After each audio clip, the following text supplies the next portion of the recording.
स्वागत है दोस्तों स्टडी फॉर यूपीएससी में। हम लोग साइंस एंड टेक का करंट अफेयर कंटिन्यू पढ़ रहे थे, जिसमें जुलाई पार्ट 1 हो चुका था। अभी हम लोग जुलाई 2025 का पार्ट 2 देखेंगे, जिसमें पहला नंबर जो टॉपिक चर्चा में है वो उसका नाम है आपको एसेंशियल ट्रेमर, यानी कि आवश्यक कंपन।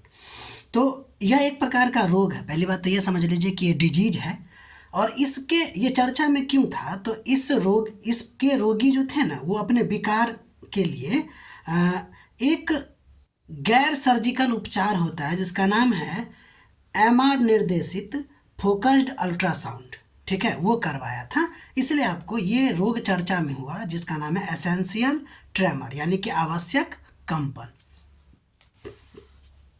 अब देखिए, तो ये बीमारी होता किस प्रकार का है, तो ये बीमारी एक प्रकार का न्यूरोलॉजिकल बीमारी होता है, जिसमें व्यक्ति के हाथ, सिर, आवाज़ या शरीर के अन्य हिस्से में कपकपी होती है, खासकर तब जब वह कोई काम कर रहा होता है, ठीक है। यानी यह एक प्रकार का मूवमेंट डिसऑर्डर है जिसमें मांसपेशियों पर नियंत्रण पूरी तरह से नहीं रहता है, ठीक है, जिसके वजह से हाथ उसका कांपने लगता है जब वो काम करता है। ध्यान दीजिएगा, ये एसेंशियल ट्रेमर और पार्किंसन में एक बात यह है कि पार्किंसन में भी आपको क्या होता रहता है कि हाथ सब में कपकपी होने लगती है।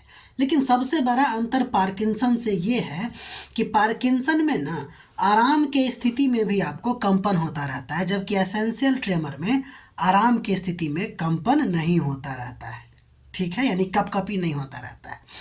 उम्मीद है समझ गए होंगे। इसका कारण की अगर हम बात करें तो इसका कारण जेनेटिक भी हो सकता है, या मस्तिष्क के सेरिबेलम, यानी कि जो हमारे संतुलन में मदद करता है, उसमें गड़बड़ी हो सकता है। ध्यान दीजिएगा, इसका इलाज संभव है, लेकिन पूर्ण इलाज नहीं होता इसका, लेकिन इलाज होता है। अब हम लोग अगला नंबर देखेंगे, एक और फंगस के बारे में जिसका नाम है ब्रोटाइटिस। एक हालिया अध्ययन से पता चला है कि इसका जो है ना क्लोन नहीं बनाया जा सकता है। साइंस एंड टेक में हम लोग पढ़ेंगे क्लोनिंग क्या होता है। तो ब्रोटाइटिस फंगस के बारे में आपको जानना है। तो यह एक प्रकार का हानिकारक कवक है, लाभदायक नहीं है, हानिकारक है। लाभदायक भी कवक होते हैं ना, जैसे कि हम लोग खाते हैं आपको मशरूम, वो एक प्रकार का लाभदायक कवक है, लेकिन ये हानिकारक है, जो मुख्यतः पौधों में रोग पैदा करता है, ठीक है, यानी कि ये डिजीज पैदा करता है। और इसका एक सबसे प्रमुख डिजीज है जिसका नाम है ग्रे मोल्ड डिजीज। इसको कभी कभी, या इसको वैज्ञानिक रूप से ग्रे मोल्ड डिजीज को ब्रोटाइटिस सिनेरिया कहते हैं। तो याद रखिएगा, ब्रोटाइटिस सिनेरिया ब्रोटाइटिस कवक के द्वारा होता है। ये बहुत सारे फसलों को हानिकारक, मतलब कि बहुत सारे फसलों पर हमला करता है, जिसमें सबसे इम्पोर्टेंट है आपको अंगूर, इसके अलावा स्ट्रॉबेरी, आलू, टमाटर, फूल, बहुत सारे प्रकार के फल, सब्जियां, और साथ ही साथ कृषि फसलों पर भी ये क्या करता है कि इफेक्ट डालता है।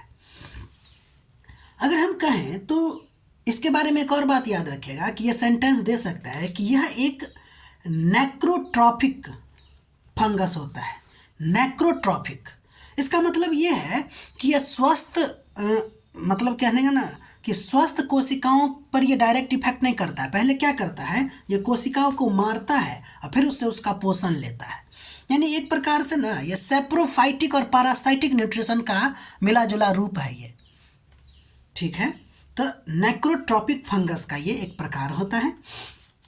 ध्यान दीजिएगा, यह जो कवक है ना, वो ऑक्सैलिक अम्ल जैसे कार्बनिक अम्ल छोड़ते हैं, जिसके वजह से पर्यावरण को, ये आसपास के पर्यावरण को क्या करते हैं, तो अम्लीय बना देते हैं। तो ये 3-4 बात याद रखिएगा, इसी से सेंटेंस फॉर्मेशन किया जा सकता है, ब्रोटाइटिस फंगस, ठीक है।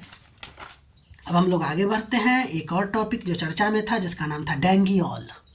ये डेंगूऑल क्या है, तो पहली बात तो ये समझ लीजिए कि एक स्वदेशी टेट्रावैलेंट डेंगू वैक्सीन है जिसका परीक्षण चल रहा है, ठीक है।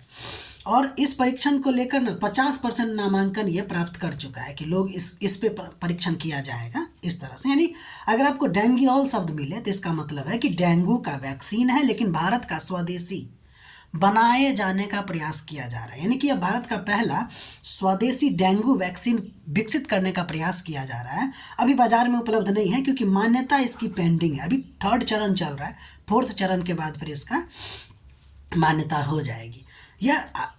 इसके बाद अगर पूछा जाएगा इसका फीचर के बारे में तो टेट्रावैलेंट डेंगू वैक्सीन, यानी कि डेंगू का जो वायरस है ना वो 4 प्रकार है और चारों प्रकार के खिलाफ ये क्या करता है, प्रतिरक्षा उत्पन्न करता है।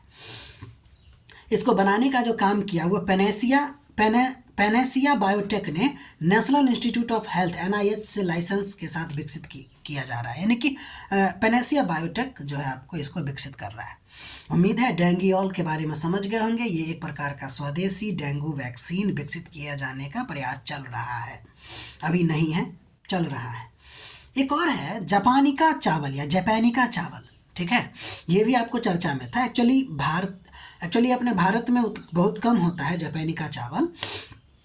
तो राष्ट्रीय पादप जीनोम अनुसंधान संस्थान है ना नई दिल्ली में, उसके जो वैज्ञानिक है ना, इस चावल के किस्म में क्या किया है, फॉस्फेट अवशोषण और परिवहन बढ़ाने के लिए CRISPR-Cas9 जीन संपादक तकनीक का उपयोग किया। हम आपको CRISPR-Cas9 के बारे में बता चुके हैं साइंस टेक के लेक्चर में भी, और साइंस एंड टेक का करंट अफेयर के लेक्चर में भी बार बार आ चुका है और अभी भी आया है। तो इसमें क्या किया गया है, जापानिका चावल में ना फॉस्फेट अवशोषण के लिए जीन संपादन किया गया है। ठीक, इस बात को याद रखिएगा, किसका, फास्फेट अवशोषण के लिए।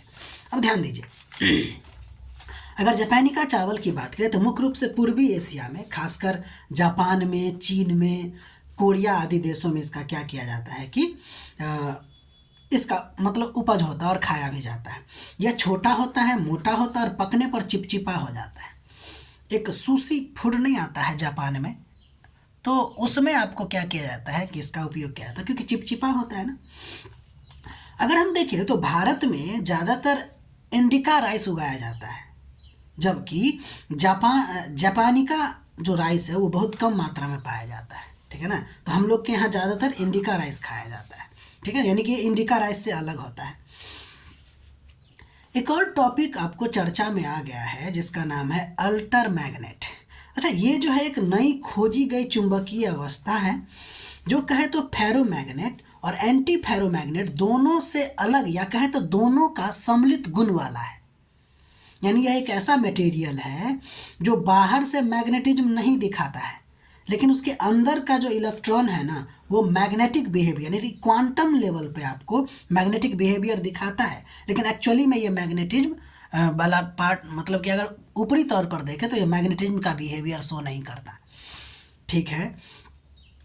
तो इस बात को आप ध्यान रखिएगा अल्टर मैग्नेट के बारे में। ये सिर्फ इतना बात ध्यान रखिएगा कि अल्टर मैग्नेट जो होता है ना एक नया चुंबकीय फेज है जो फेरोमैग्नेटिक और एंटी फेरोमैग्नेट के सम्मिलित गुण वाला है। इसमें दोनों का गुण पाया जाता है, ठीक है। अब हम लोग आगे बढ़ते हैं, मतलब आज इतना ही रखते हैं जुलाई पार्ट 2 का, और ये ख़त्म भी हो गया, मात्र एक टॉपिक और बाकी है इसमें। उसके बाद हम लोग जुलाई के बाद चलेंगे अगस्त, सितंबर, ऐसे करके जल्दी जल्दी इसको कंप्लीट करने पे जोड़ देंगे, ठीक है। तो तब तक के लिए अपना ध्यान रखिए, पढ़ाई करते रहिए। हमारा प्रयास अच्छा लग रहा है तो लाइक कीजिए, शेयर कीजिए, सब्सक्राइब कीजिए, ठीक है। मिलते हैं अगले वीडियो में।